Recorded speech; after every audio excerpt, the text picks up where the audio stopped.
અહીંયા ગોવર્ધન લીલાનો આરંભ થાય છે। ગોવર્ધન ની લીલા પછી રાસલીલા એટલે ગૌ એટલે ભક્તિ ને ગો એટલે જ્ઞાન।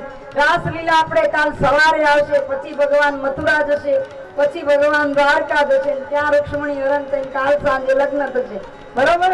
એટલે આજે ગોવર્ધન લીલા આવે છે। ગોવર્ધન લીલા એ ભક્તિ છે, જ્ઞાન વધે છે, ઈશ્વર ને જીવનું મિલન થાય છે, એનું નામ રાસલીલા આવશે। ગો એટલે ઇન્દ્રિયો અને ઇન્દ્રિયોનું વર્ધન એટલે ઇન્દ્રિયોની દૃઢતા, ત્યાગ એટલે ભોગથી નહીં, ભોગ વડે નહીં, ત્યાગથી ઘસાવવું, એનું નામ રાસલીલાના અધિકારી તરીકે ભોગને ટકાવી રાખવો નથી જોતો, ત્યાગને ટકાવી રાખવાનું ભગવાને કીધું, એનું નામ ગોવર્ધન લીલા। ઇન્દ્ર ભોગનો સ્વામી છે।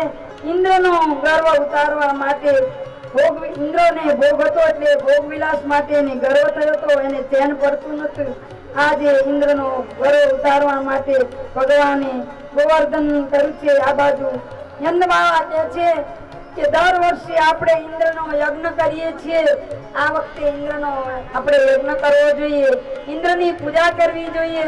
એટલે કૃષ્ણ પરમાત્મા કહે છે નંદબાવા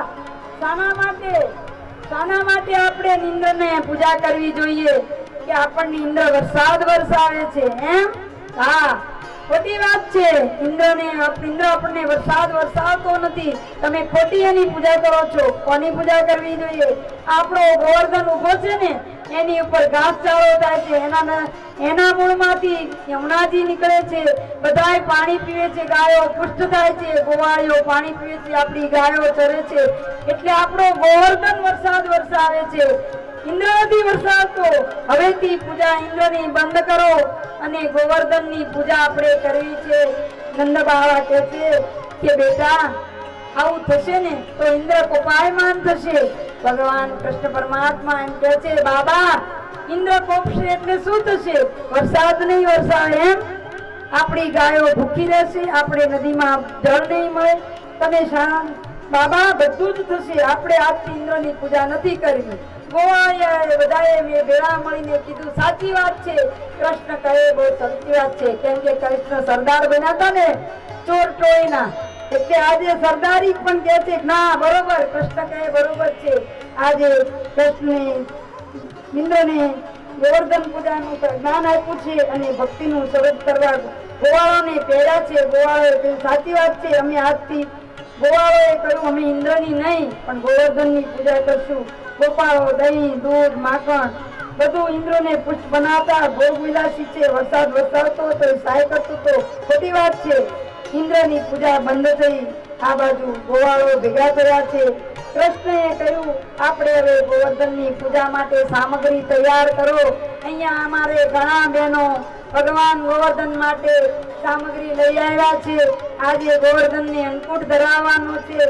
ભગવાન કહે છે સૌનો જીવનો આધાર રાખો, સૃષ્ટિનો સર્જક પાલક સારા તો હું જ છું, જીવ માત્ર માં તો આધાર છે।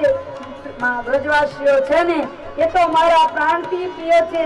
બાળકોને ખબર છે કે કૃષ્ણ કોણ છે, ગોપીઓને ગોવાળોને ખબર નથી। ઘેર છે ગોવાળોની સાથે જ્યારે કૃષ્ણ ગાયો ચરાવવા જતા હતા ને ત્યારે કૃષ્ણની લીલાઓ બધી બાળકોએ જોઈ હતી, એટલે પરમાત્માનું સ્વરૂપ માનતા હતા, એટલે કૃષ્ણની આમાં આ બધા પુરાવતા હતા। અહીંયા ગોવર્ધન લીલા માટે બધા ગજ બન્યા છે, બધાને વિશ્વાસ છે કે કૃષ્ણ કરશે, સાચું જ કરશે। એટલે પ્રભુનું મિલન રાસ માટે થાય, પણ પેલા નંદબાવાએ સૌને કહ્યું સમજાવ્યા પણ કોઈ માનતા નથી। નંદબાવા કહે બેટા આપણે ગોવાળો છીએ, ગાયો છે, આપણે ચારો જોઈએ, અન્ન પાણી જોઈએ। બાલકૃષ્ણે કહ્યું બાપા આ બધું અમારી ઉપર છોડી દો। ઠાવકું મોઢું રાખીને કૃષ્ણે કહ્યું આ આખા જગતનું પોષણ શું ઇન્દ્ર કરે છે? એકલો વરસાદ વરસે એટલે આખા જગતનું પોષણ થઈ જાય છે?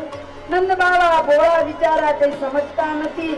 કૃષ્ણ કહે છે નંદબાવા તમે ઇન્દ્રના દર્શન કર્યા છે? આટલા વર્ષોથી પૂજા કરો છો, તમે દર્શન કર્યા છે? ના કે મારો ગોવર્ધન ગિરિરાજના તમે દર્શન કરો, એ સામે ઉભો છે, એ રોજ દેખાય છે અને ઇન્દ્ર તો દેખાતો નથી, એની તમે પૂજા કરવા જાઓ છો। અહીંયા બધા બાળકો ભેગા થયા છે.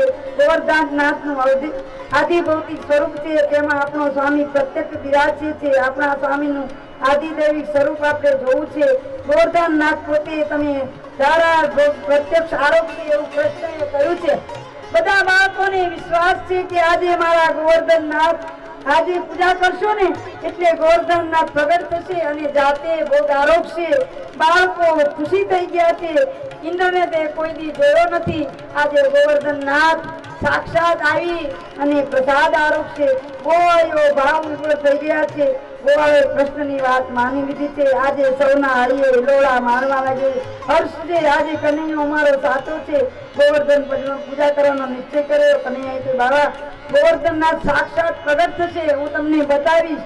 તમારો ઇન્દ્ર પ્રગટ નહીં થાય. પ્રજવાસીઓ અતિશય આનંદ થયો છે. કદી નહીં જોયેલું, આજે સાંભળેલું નહોતું. ઠાકોરજી પ્રગટ થવાના છે અને આજે ગોવર્ધનનાથ પ્રસાદ આરોપવાના છે. પ્રજવાસીઓ આજે